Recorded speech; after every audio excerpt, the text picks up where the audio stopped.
அனைத்து கட்சி கூட்டங்களை நடத்திட்டு இருக்கப்ப இப்ப வந்து அமைச்சர்கள் மீது மொத்தவங்க ரைட் நடத்துறாங்க. இது எப்படி பாருங்க? அது எப்படின்னா, அமைச்சர்களை குறிவைத்து அமலாக்கத்துறை ரைடு நடத்துவது குறித்து செய்தியாளர் எழுப்பிய கேள்விக்கு அமைச்சர் நேரு பதிலளித்துள்ளார். தமிழகத்தில் தொடர்ந்து 5000 கோடிக்கு மேல கடன் இருக்கிறதா சொல்லி அண்ணாமலை குற்றச்சாட்டு. அவர் அங்க 81 லட்சம் கோடி இருக்காமல சென்ட்ரல், அதை பத்தி ஏதாவது கேட்டாங்களா?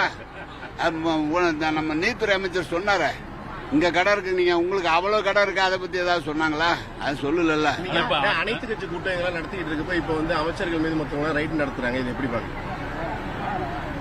அது எப்படின்னா, அனைத்து கட்சி கூட்டம் கூட்டுவதை அவர்கள் விரும்பவில்லை. அதனால் இது போல செயல்கள் நடந்து கொண்டிருக்கிறது.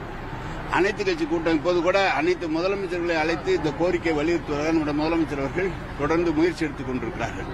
எனவே அவர்கள் ரெய்டெல்லாம் தொடர்ந்து பண்ணிட்டு தான், அந்த ஆட்சி வந்ததிலிருந்து தொடர்ந்து திமுக காரர்கள் மீது, திமுக ஆதரவாளர்கள் மீதும் ரெய்டு நடந்துகிட்டு தான் இருக்கு. அந்த வகையில் தான் இது ஒரு ரெய்டு. இல்லை, இப்போ தமிழகத்தில் ஃபுல்லாகவே வந்து தமிழ், ஆங்கிலம், அதை தாண்டி இப்போ ஹிந்தி வந்து தனியார் பள்ளி எல்லாத்துலேயுமே சொல்லித் தராங்க. இது அரசு பள்ளியில் சொல்லி சொல்றது நல்லா கேளுங்க. நான் சொல்றேன் கேளு, உங்களுக்கு கேள சொன்னேன். 2 நாட்களுக்கு முன்பு சந்திரபாபு நாயுடு ஒரு அறிக்கை கொடுக்கிறார்.